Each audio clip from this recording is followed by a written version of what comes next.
Good evening sir, എൻ്റെ പേര് പ്രിൻസി. ഞാൻ ശലഭം ചാരിറ്റബിൾ ട്രസ്റ്റിന് വന്നിരിക്കുക. സാമ്പത്തികമായി പിന്നോക്കം നിൽക്കുന്നവരെ സഹായിക്കുന്ന ഒരു സംഘടനയാണ്. സാർ എന്തെങ്കിലും ധനസഹായം ചെയ്ത് സഹായിക്കണം അഭ്യർത്ഥിക്കുന്നു. ധനസഹായം എന്ന് പറയുമ്പോഴത്തേക്ക് നിങ്ങൾ അങ്ങനെയാണ് ഉദ്ദേശിക്കുന്നത്? എന്താണ് ഉദ്ദേശിക്കുന്നത്? സാർ ആഹാര സാധനമായിട്ടോ പൈസ ആയിട്ടോ എന്ത് തന്നാലും ഞങ്ങൾ സ്വീകരിക്കും. അത് 5 10 എത്ര ആയാലും കുഴപ്പമില്ല. സാറിനുള്ള തന്ന് സഹായിച്ചാൽ ഉപകാരമായിരുന്നു. ശരി, ഞാൻ ഏത് നമ്പറിലോട്ടാണ് പൈസ സെൻഡ് ചെയ്യേണ്ടത്? സാർ ഫുൾ ഡീറ്റെയിൽസ് ഈ പേപ്പറിൽ എഴുതുന്നുണ്ട്. സാറിന് നോക്കി തൃപ്തിപ്പെട്ട ശേഷം സെൻഡ് ചെയ്താൽ മതി. ഈ സഹായം എന്ന് പറഞ്ഞു കിടക്കുന്ന ആ നമ്പർ അല്ലേ? അതെ സാർ.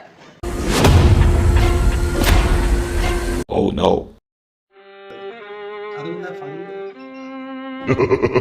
സാറിന്റെ പേര് ടോണി എസ് അല്ലേ?